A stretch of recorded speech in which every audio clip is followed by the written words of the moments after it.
নমস্কার প্রিয় বন্ধুরা, আপনাদের সবাইকে পৌরবীর কিচেনে স্বাগত জানাই। আশা করি আপনারা সবাই ভালো আছেন। আজ আপনাদের জন্য নিয়ে এসেছি নতুন একটি রেসিপি, যার নাম হচ্ছে ছানার কেক বা ছানা পোড়া। কয়েকটি উপকরণ দিয়ে আপনারা চটজলদি এই রেসিপিটি তৈরি করতে পারেন। আমাদের রেসিপিটি ভালো লাগলে অবশ্যই লাইক করবেন, শেয়ার করবেন এবং সুন্দর সুন্দর রেসিপি পেতে হলে আমাদের চ্যানেলটিকে সাবস্ক্রাইব করবেন এবং বেল আইকন ঘন্টাটি প্রেস করবেন।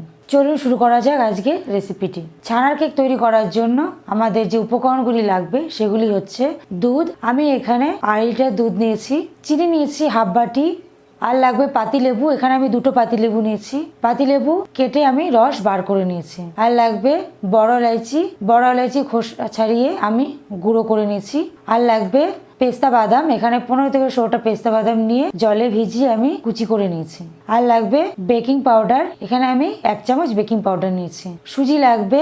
এখানে আমি 2 চামচ সুজি নিয়েছি। চলুন শুরু করা যাক আজকের রেসিপিটি। একটা হাঁড়ির মধ্যে আমি দুধ গ্যাসে বসিয়ে দেব। দুধ আমি প্রথমে ফুটতে দেব। দুধ আমি কিছুক্ষণ ফুটিয়ে হালকা ঘন করে নেব। এরপর আমি এর মধ্যে যে পাতিলেবুর রস করে রেখেছিলাম অল্প অল্প করে দুধের মধ্যে দেব এবং হাতের সাহায্যে দুধের সঙ্গে মিশিয়ে নেব।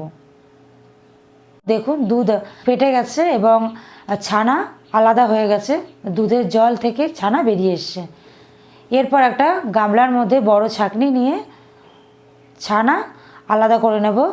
জল ঝরিয়ে নিচ্ছি আমি এর মধ্যে। সাবধানে জল ঝরিয়ে নেব। দেখুন 2.5 লিটার দুধের মধ্যে কতটুকুনো ছানা বেরিয়েছে। তাও এখানে 100 থেকে 150 গ্রাম ছানা হবে।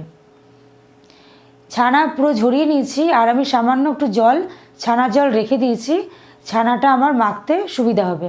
ছানাটা যাতে নরম থাকে এবং ছানার যখন আমি কেকটা তৈরি করব কেকটা যাতে সফট হয়। পরে যখন আমি ছানাটা হাতের সাহায্যে মাখবো অল্প অল্প করে ছানার জল আমি এর মধ্যে দিয়ে নেব। তাহলে ছানাটা আমার ভালো করে মাখতে সুবিধা হবে। ছানাটা হাতের সাহায্যে ভালো করে মেখে নিতে হবে। ছানার মধ্যে যেন কোনো দলা না থাকে। এরপর কুচি করা যে আমন্ড ছিল সেটি ওর মধ্যে দিয়ে দেব। দিয়ে আমি হাতের সাহায্যে ভালো করে আর একটু সময় ধরে ওটিকে মেখে নেব। এটি যত ভালো করে মাখবো ছানার কেক তত সুন্দর হবে। এরপর এর মধ্যে আমি যে ক্রাশ করা বড় এলাচি ছিল সেটি হাতের সাহায্যে এটিকে ভালো করে মিশিয়ে নেব। এরপর আমি এর মধ্যে 2 চামচ চিনি দিয়ে দেব। ছানার কেকে আমি বেশি মিষ্টি দেব না। আপনারা চাইলে আপনাদের স্বাদ অনুসারে চিনি দিতে পারেন। চিনি দিয়ে মিশিয়ে নিয়ে এর মধ্যে আমি 2 চামচ সুজি দিয়ে দেব। সুজিটা দিলে এর মধ্যে বাইন্ডিংয়ের কাজ করবে। এরপর এর মধ্যে আমি বেকিং পাউডার দিয়ে দেবো। এরপর এর মধ্যে হাফ চামচ মতো লেবুর রস রেখে দিয়েছিলাম ওটি দিয়ে দেব। লেবুর রস দিলে কেকের ফ্লেভারটা একটু ভালো আসবে। এরপর আমি এর মধ্যে বড় 2 চামচ ঘি দিয়ে দেবো। ঘি দিয়ে ভালো করে সমস্ত উপকরণ ছানার সঙ্গে মিশিয়ে নেব।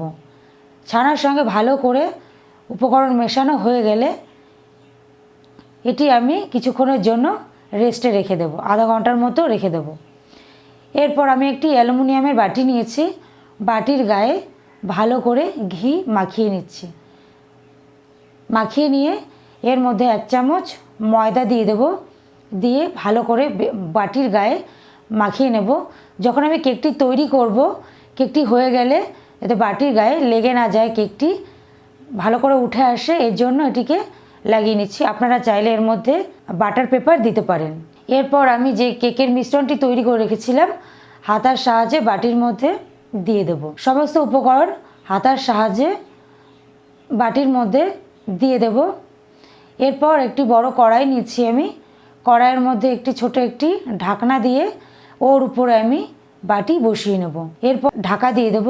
এটি আমি একদম গ্যাসের লো ফ্লেমে 45 মিনিট পর এটি আমি ঢাকা তুলে দেখব কেকটি তৈরি হচ্ছে কিনা। একটা টুথপিকের সাহায্যে কেকের মধ্যে ফুটিয়ে দেব এবং দেখব যে কেকটি ভেতরে কাঁচা আছে কিনা। টুথপিকটা ক্লিন বেরিয়েছে, এর মধ্যে কোনো ব্যাটার লেগে নেই। আমাদের কেক তৈরি হয়ে গেছে এবং হালকা একটু ঠান্ডা হলে আমি একটা প্লেটের সাহায্যে বাটি উল্টে দেব। দেখুন আমাদের কেক সুন্দরভাবে বেরিয়ে এসছে এবং কত সুন্দর রং হচ্ছে।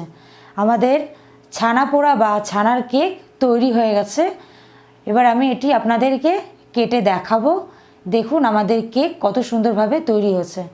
আমাদের রেসিপি আপনাদের ভালো লাগলে অবশ্যই আমাদের কমেন্ট করে জানাবেন এবং আমাদের চ্যানেলটিকে সাবস্ক্রাইব করবেন। দেখা হবে অন্য একটি নতুন রান্নার ভিডিওতে।